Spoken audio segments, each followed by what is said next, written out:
अध्यक्ष महोदय, आपने मुझे 10वीं पंचवर्षीय योजना पर बोलने का अवसर दिया, इसके लिए मैं आपका आभारी हूँ।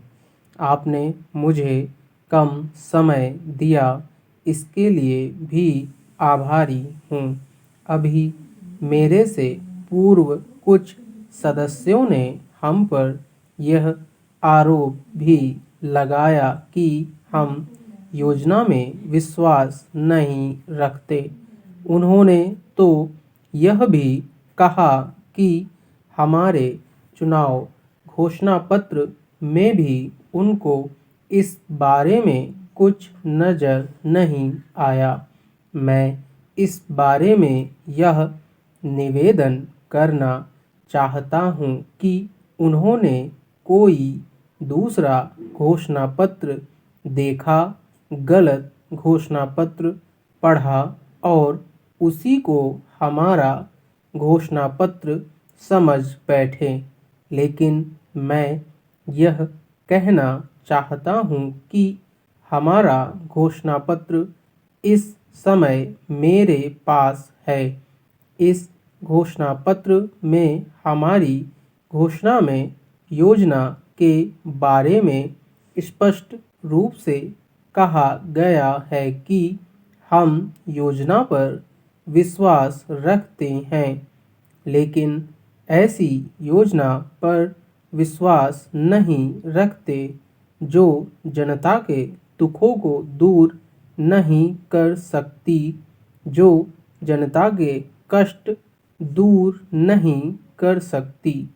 आज तक जितनी भी योजनाएं बनाई गई हैं, जिन्हें हम पहली पंचवर्षीय योजना, दूसरी पंचवर्षीय योजना और 10वीं पंचवर्षीय योजना आदि कहते हैं, और उन योजनाओं में हमने जो कुछ निर्धारित किया, उनसे हम जनता के दुखों को दूर नहीं कर सके और जनता के कष्ट दूर नहीं हुए।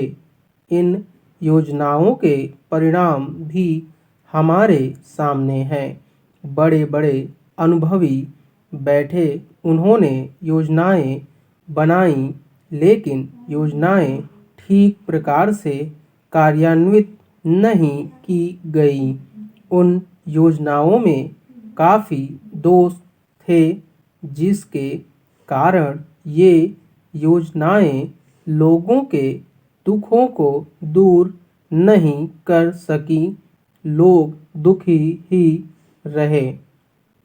मैं यहाँ पर कहना चाहता हूँ कि जो हमारी योजना थी, उसका परिणाम क्या निकला?